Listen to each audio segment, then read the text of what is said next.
تو چلیے آج بات کرتے ہیں ایک ایسے وظیفے کی جس کے کرنے سے ہم اللہ پاک سے اپنی ہر خواہش منوا سکتے ہیں۔ السلام علیکم، آپ سب کیسے ہیں؟ امید ہے کہ سب ٹھیک ہوں گے۔ ہم بھی بالکل خیریت سے ہیں الحمدللہ۔ کبھی کبھی ہم اللہ سے بہت کچھ مانگتے رہتے ہیں، یہ بھی مل جائے، وہ بھی مل جائے، یہ کام ہو جائے، یہ خواہش پوری ہو جائے، اور مانگنا بھی چاہیے۔ اللہ پاک نے ہمیں خود اپنے سامنے ہاتھ پھیلانے کا راستہ دیا ہے۔ لیکن آج میں دعا کے ایک ایسے پہلو کے بارے میں بات کرنا چاہتی ہوں جو مجھے بہت خوبصورت لگتا ہے، اور وہ ہے دوسروں کے لیے دعا کرنا۔ ہم جب دعا کرتے ہیں تو عموماً اپنی ضرورتیں، اپنی خواہشیں، اپنے گھر کے مسائل، اپنے بچوں اور اپنے مستقبل کے بارے میں اللہ سے مانگتے ہیں، لیکن کبھی کبھی اپنی دعاؤں میں دوسروں کو بھی شامل کرنا چاہیے۔ کر کے دیکھیے، کسی کے بچوں کو دیکھیں تو دل سے دعا کریں، یا اللہ ان بچوں کو سلامت رکھنا، ان کے مستقبل کو محفوظ رکھنا، انہیں نیک، کامیاب اور خوش رکھنا دنیا اور آخرت میں۔ کسی کے گھر میں خوشی دیکھیں تو کہیں یا اللہ اس گھر کی خوشیاں قائم رکھنا اور اس میں برکت عطا فرمانا۔ کسی کو اللہ کی کوئی نعمت ملی ہوئی نظر آئے تو اس کے لیے دعا کریں، یا اللہ اس کی اس نعمت میں برکت عطا فرما اور اسے اپنے فضل سے مزید عطا فرما۔ اور اگر کسی کی کوئی ایسی خواہش ہے جس کے بارے میں آپ جانتے ہیں تو کبھی اس کے لیے خاموشی سے بھی دعا کر دیں۔ ضروری نہیں کہ اسے پتہ چلے کہ آپ نے اس کے لیے دعا کی ہے، بس آپ اور اللہ جانتے ہیں، اور شاید دعا کی یہی خوبصورتی ہے۔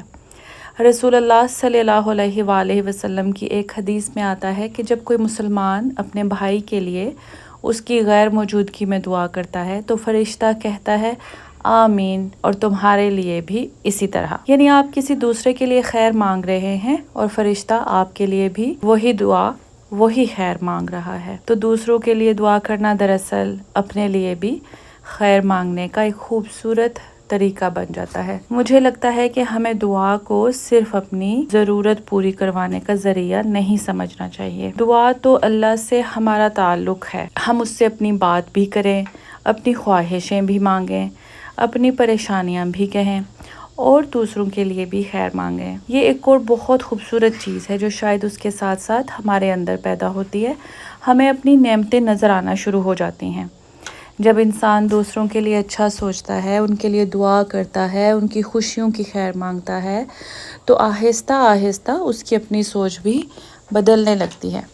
اللہ پاک ہمارے دل کو ایسا سکون اور ایسی مثبت سوچ عطا فرماتے ہیں کہ ہمیں وہ اپنی چھوٹی چھوٹی نعمتیں بھی نظر آنا شروع ہو جائیں جنہیں ہم روزمرہ کی زندگی میں اگنور کر دیتے ہیں۔ وہ چیزیں جو ہمارے پاس پہلے سے موجود ہیں لیکن ہم انہیں نعمت سمجھ کر دیکھتے ہی نہیں۔ صبح آنکھ کھلنا کتنی بڑی اللہ کی نعمت ہے، یعنی کہ جب آپ صبح صرف ایک آنکھ کی مومنٹ کرتے ہیں، اللہ کی اس نعمت کا ہی آپ شکر ادا نہیں کر سکتے۔ صحت کے ساتھ اپنے بچوں کو دیکھنا بھی ایک نعمت ہے، اپنے گھر میں سکون سے بیٹھنا بھی ایک نعمت ہے، اپنے لوگوں کے ساتھ کھانا کھانا، کسی کا آپ کا حال پوچھ لینا، اپنے بچوں کی آوازیں سننا، یہ سب کتنی بڑی نعمتیں ہیں۔ بس ہم اتنے عادی ہو جاتے ہیں کہ انہیں نعمت سمجھنا چھوڑ دیتے ہیں۔ اس لیے شاید شکر کا مطلب صرف یہ نہیں کہ ہم زبان سے الحمدللہ کہہ دیں، شکر یہ بھی ہے کہ ہم اپنی نعمتوں کو پہچانیں، انہیں محسوس کریں، ان کی قدر کریں اور ان کے لیے اللہ کا شکر ادا کریں۔ ابھی رات کو سونے سے پہلے صرف چند منٹ نکال کر سوچیں آج اللہ نے مجھے کیا کیا دیا۔ شاید آپ کو 3 چیزیں یاد آئیں گی، پھر 5، پھر 10، اور پھر شاید آپ کو احساس ہو کہ اگر میں اپنی نعمتیں گننے بیٹھوں تو واقعی میرا تو دن ہی ختم ہو جائے گا، لیکن میری نعمتیں ختم نہیں ہوں گی۔ اور دوسروں کے لیے دعا کریں، کیونکہ جب آپ کسی دوسرے کے لیے مانگتے ہیں تو آپ صرف اس کے لیے اچھا نہیں مانگ رہے ہوتے، آپ اپنے دل کو بھی خیر کی طرف لے کے جا رہے ہوتے ہیں۔ آپ کی زبان پر اچھی بات آتی ہے، آپ کی نیت میں خیر آتی ہے، اور آہستہ آہستہ آپ کو اپنی زندگی کی وہ خوبصورت چیزیں بھی دکھائی دینے لگتی ہیں جو شاید پہلے آپ کی نظر سے صرف گزر جاتی تھیں۔ پھر انسان کے اندر ایک خوبصورت سا احساس پیدا ہوتا ہے، الحمدللہ میرے پاس بھی بہت کچھ ہے، اور الحمدللہ میں نے اللہ سے جو چاہا اللہ نے مجھے وہ عطا کر دیا۔ کتنی خوبصورت بات ہے نا کہ ہم اللہ سے مانگ بھی رہے ہیں، دوسروں کے لیے دعا بھی کر رہے ہیں، اور اپنی نعمتوں پر شکر بھی کر رہے ہیں۔ شاید یہی وہ جگہ ہے جہاں انسان کی سوچ بدلنا شروع ہوتی ہے، اور پھر اس سے محسوس ہوتا ہے اللہ سے مانگا اور سب کچھ مل گیا۔ یہ ٹاپک تو ایسا ہے کہ اس پر آپ گھنٹوں بھی بولتے رہیں تو وہ بھی کم ہے. تو میں آج بات کروں گی اپنے بچوں کے فرسٹ ڈے آف اسکول کی. الحمدللہ بہت سموتھلی گیا سب کچھ، اللہ کا شکر ہے. ہم نے پہلے اپنے بڑے بیٹے کو اسکول ڈراپ کیا، اس کا مڈل اسکول ہے اس سال سٹارٹ ہوا ہے الحمدللہ، وہ خود ہی چلا گیا تھا. اور پھر اس کے بعد ہم اپنے چھوٹے بیٹے کو لے کر گئے اسکول اور وہاں پر اس کو ڈراپ کیا. تو وہ بہت اسٹرانگ رہا سارا ٹائم اور وہ بہت اچھے سے خوشی سے جا رہا تھا. تو لیکن جب ہم اس کو کلاس میں ڈراپ کر کے باہر آنے لگے تو وہ رونا شروع ہو گیا. تو پھر تھوڑا سا دیر ہم نے اس کے ساتھ اور ٹائم اسپینڈ کیا، لیکن الحمدللہ پھر وہ ٹھیک ہو گیا تھا. بعد میں ٹیچر کو بھی میسج کیا تو انہوں نے بھی یہی بولا کہ اب وہ ٹھیک ہے. تو پھر بس گھر آ کر مجھے ڈاکٹر کے پاس جانا تھا، میری اپوائنٹمنٹ تھی. ڈاکٹر کے اپوائنٹمنٹ سے آ کے میں نے وہی اپنا جو میرا سمپل اور کمفرٹ فوڈ ہے، دال چاول، وہ بنایا.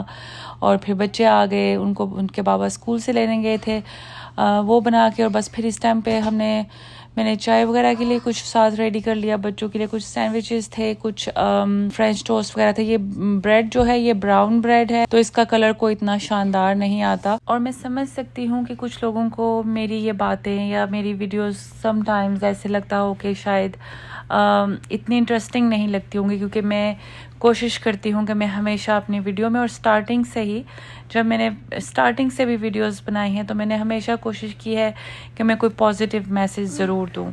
تو یہ بہت ضروری ہے ہماری زندگیوں کے لیے کہ ہم ان باتوں کو سوچیں، سمجھیں اور ان پر عمل کرنے کی کوشش کریں.